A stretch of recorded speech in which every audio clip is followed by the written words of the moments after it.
I'm making this video to address all the faculty of engineering colleges in India, only for the faculty. If you are a student watching this video, please make sure that your faculty watches it.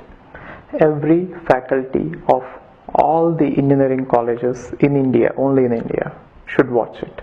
I'm making this video only for them. Okay, so I have few questions to ask you. I hope I'm talking to you, a faculty. I have few questions to ask you. First question is, most of the students who join these engineering colleges, you just check their resumes, they'll have 80% in their 10th standard and around 80% or 90% in their intermediate, that +2, and then in BTech finally they'll have 60%. Why do you think that this is the case? I'll ask you some few questions. You just ask yourself. That is called introspection. You please introspect yourself, okay? Before you stop watching this video, please don't stop it in the middle. It is very important for you and for the country. So you please continue this video till the end. That is my first question. Second question is, if you have seen these students, they never had fear of failing a subject.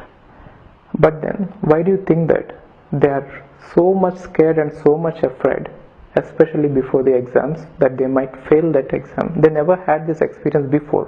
Why do you think that it is happening? Right?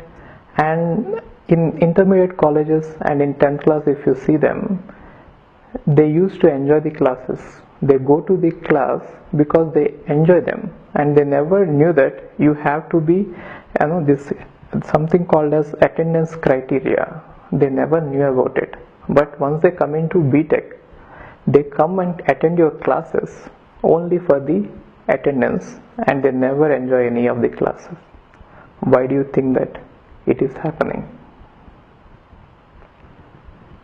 And after doing all this, after studying for 4 years under your efficient guidance, most of them are not getting jobs in product-based companies or very good companies. They are getting very small jobs, and even the jobs they are getting that are service-based jobs, they are not getting those jobs because of what you taught them in your BTech.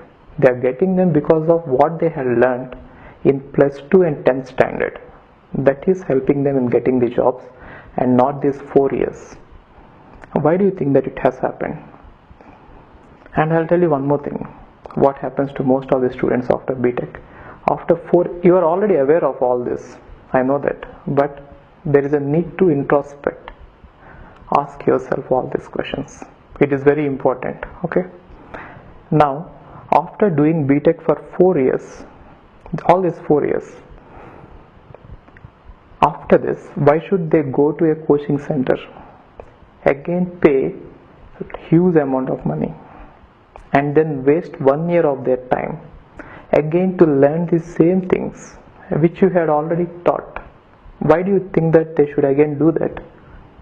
And do you understand the kind of stress they are going through during that 1 year of phase of that time when they had to prepare it? Most of them have taken some jobs also, and they are working really hard. On one hand, they had to manage the job, and on the other hand, they had to prepare for exams for higher studies, and they are struggling a lot. Can you imagine the mindset of a student who is at home preparing for some competitive exam after these 4 years?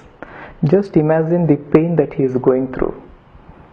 Most of the people are getting depressed, anxiety, right? And most of them are becoming suicidal. That is to the one extreme. And the other extreme, what is happening? The crime rate in India, or the criminals in India, the growing rate, are actually BTech students. The same students who were really good in academics, they suddenly lose interest completely in academics, and they are becoming criminals, and they are doing these activities. That is to the other extreme. One extreme, they are getting depressed, they are losing their hope. Other extreme, they are becoming dangerous to the society. Why do you think that it is happening? As a teacher, I'm just asking you. Okay, please don't pause it. See it to the end. It is just a small question I am asking you. Right? Can you imagine the damage that is happening to the country, or at least the damage that is happening to the careers of the students and to the future of their families and to the country as a whole? What do you think is the main reason? Okay, now I'll tell you my opinion. You might think that I'm arrogant. Yes, truth will be really bitter. The truth is that you are responsible. You are the one who is responsible for all this. Isn't it? You have taken the job because you didn't get any other job. Now, you yourself don't know how to get a job in a big company or how to start your own company. How do you think that you are eligible to guide the students for a better future? The students who are initially joining the colleges with big dreams, big plans, a lot of confidence. You know, if you talk to a +2 student, you ask him what he wants to become, he will have a lot of big dreams. He will say that I want to join, I want to get into Microsoft, I want to get into Google, I want to start a company like Google. That is the level of confidence and the size of the dreams that they have. Now, after finishing the 4 years of BTech, you just ask them whether they can get a job in Google. They can't even qualify the written test. That is what happened to them. Now, they will be too scared to attend any exam, to attend any interview, and they will lose confidence even to apply for most of the jobs. Seriously. So what you did for the 4 years is, you have taken the bright minds in India. Most of them are really bright. 99% of the students. There might be 1% of the students who are not matured, or who are not really serious about their careers when they join the colleges. But 99% of the students, believe me, they are really these days, they are very matured, and they really join the colleges in a hope that you will do something to them. And now by the end of the 4 years, they are losing everything, including their confidence. That is really a bad thing. As a teacher, you should increase their confidence and knowledge. But then as a teacher, you create fear in them, isn't it? Worst part is, you even threaten them that you will not give the attendance if they don't come to the classes. If they try learning on their own, or if they want to go to a better place and learn, since you are not teaching, you will threaten them that you will not give them the attendance. They had to sit in a class where they don't enjoy anything or learn anything. You know what? Can you watch a movie? I'm talking to you, the faculty, right? Can you watch a movie which is very boring for 3 hours? A flop movie? You can't do that, right? You would just want to get up and walk out. Can you understand the frustration that a student feels when he is not liking or enjoying the subject that you are teaching? And you really still want to teach?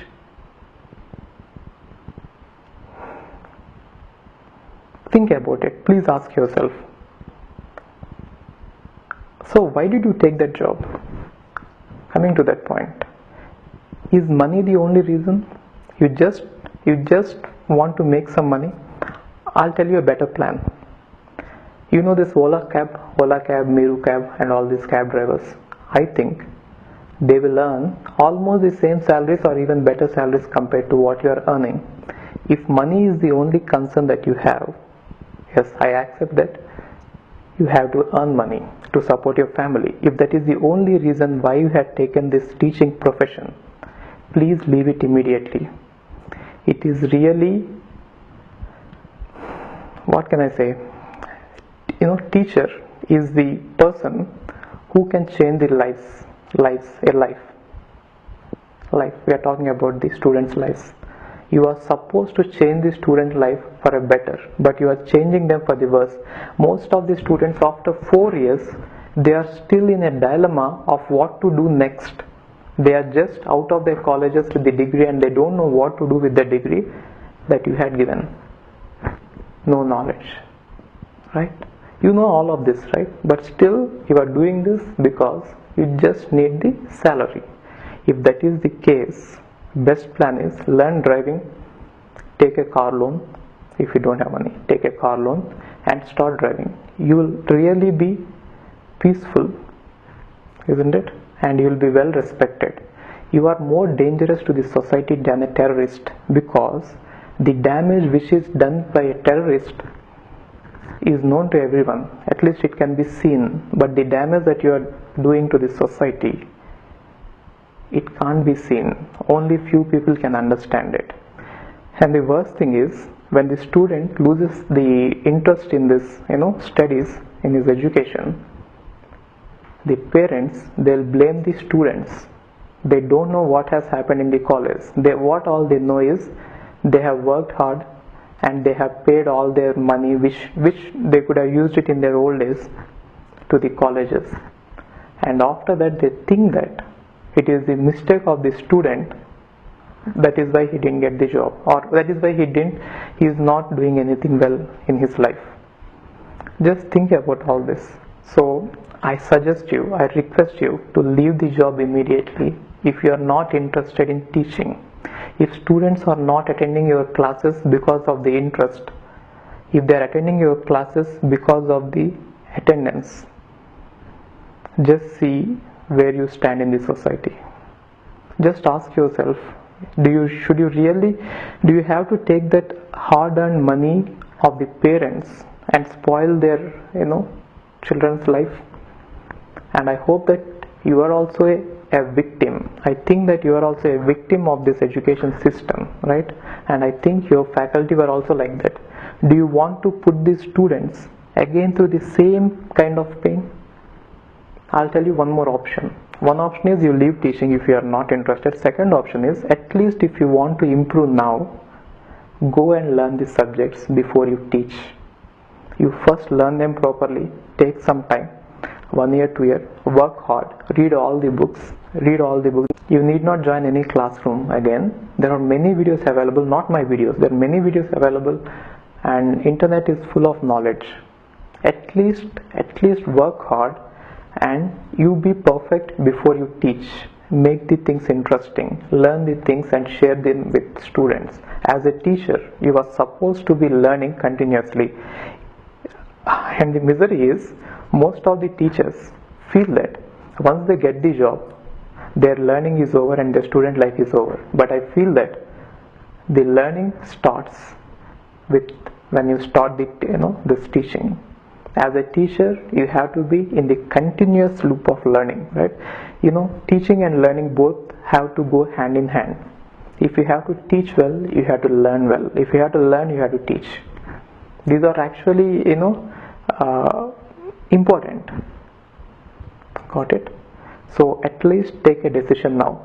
I'll tell you, I have some of the some faculty have joined my classes, and they are actually in their 50s, 60s, like that. But still, look at the passion that they have to still learn now. I really appreciate it. If you are a faculty who is trying to learn, I really appreciate it. You are going to do a lot of good. Any effort that a teacher will do, any kind of learning that a teacher will do, is actually kind of a ripple. The ripple effect will be there, and whatever you learn and teach, that will help the world. It is unlike any other profession. This profession is very, very, very divine, I feel, very important, I feel. And I'll tell you one more thing. If you really do well, if you really help a student in achieving his dream, or at least if you teach well and make it interesting, he will keep you in his heart. He will love you more than their parents. That feeling, that is more important than anything. According to me, that is what is the most important thing. That is where I feel happy. Okay, this video is not about me. Okay, and this is all what I wanted to tell you. And second thing is, I want to tell something. I want to talk to the HODs of the departments. See, you are an experienced person, isn't it? You must be even having PhDs. Now you know when you interview a faculty, you will at least have the brain to understand whether he is capable of teaching or not, first thing. And second thing is, you can understand whether he could teach or not, right? Then why do you recruit them? If you feel that he is not fit, just don't recruit them. Let the college not run. You might say, if I don't recruit someone, then the college will not run. Yes, there is no use in such colleges. Even if the college closes down, that will be the very good thing that you have done. You are a person with 20 or 30 years of experience, and you might have seen that many students, you might have, see, when I am saying all this, I have maybe hardly less than 10 years of experience. When I have observed these many things and I am saying this, don't you know that already? I think you already know it. I don't think that you should learn these things from me. If you have 20-30 years of experience, you might have seen how the education system, especially in the engineering colleges, is spoiling the students and the country. Can't you see that? Are you blind? And worst thing is, whenever any junior faculty joins a college, every faculty, other faculty, including HOD, will feel happy because they can give the hard subject, a toughest subject, to this faculty, the new faculty, and they can take some other easy subjects because they don't have to work hard. Now just imagine this: a faculty has newly joined your college. He doesn't have teaching experience, which means he don't know how to teach, and he doesn't have knowledge about the subject because you are giving him the toughest subject, and he cannot say no because he is new to the system and he doesn't know how to say no. If he says no, you are going to fire him, isn't it? Now, because of you, this person has to go and teach. Will you take the same decision if your son or daughter, if he is in that class? Will you do that same thing? Assume that your daughter or son is in that class and you are sending an inexperienced person who don't know how to speak. Will you do the same thing? Then why are you doing this to the students? Don't you have self-conscious? Don't you feel guilty? How do you eat food every day? Knowing that you had taken money, hard-earned money, from poor people who are really working hard, really working hard. I think what you are doing is, you take one class every day, you teach for 1 hour, and rest of the day you just sit there idle, no research. You don't do any research. At least in IITs, professors don't teach well because they are busy with research, right? They are researchers, and to some extent we can excuse them. Researchers are not good teachers, we know that. But what is the excuse that you have? Why don't you teach? Okay, forget about it. You might have worked for 20 years and you are looking to relax. Fine. But then, how do you send an inexperienced person to teach the difficult subjects? Core subjects, core computer science subjects like algorithms, data structures. Don't you know that these subjects will change the life of a student? Just ask yourself before coming out on me, right? Just ask yourself, please don't stop watching. Okay, I request you, go through this till the end. Now, third person I would like to ask is the chairman, the head of the college, the person who is responsible or who is taking the profits from the college. See, there are many ways to make money. There are many businesses in the world. I'll tell you few. Get into real estate, buy land that will grow in profits, or you can sell your engineering college, the land that you have under the control of your college. You can sell it and start some other business. That way you will contribute something to the economy. Now, by taking the money from the parents who are really poor compared to you, isn't it? They are really poor. They have worked all their way and they have spent every last rupee of their savings as a fee they are giving you, and they don't know how to live later. They expect that You transform the life of the students in such a way that they will take care of the parents. Now what is that you are giving them back? You make money. Seriously. Most of the engineering colleges, they take 10%, they put only 10% of the money as salary to the faculty. Now just say one thing frankly. When a efficient person, when a knowledgeable person, if he is getting, let us say, 1 lakh rupees as salary from a good company, why would he come and teach for 20,000 rupees that you are giving in your college? Then how can you complain that we are not getting good faculty? What can we do?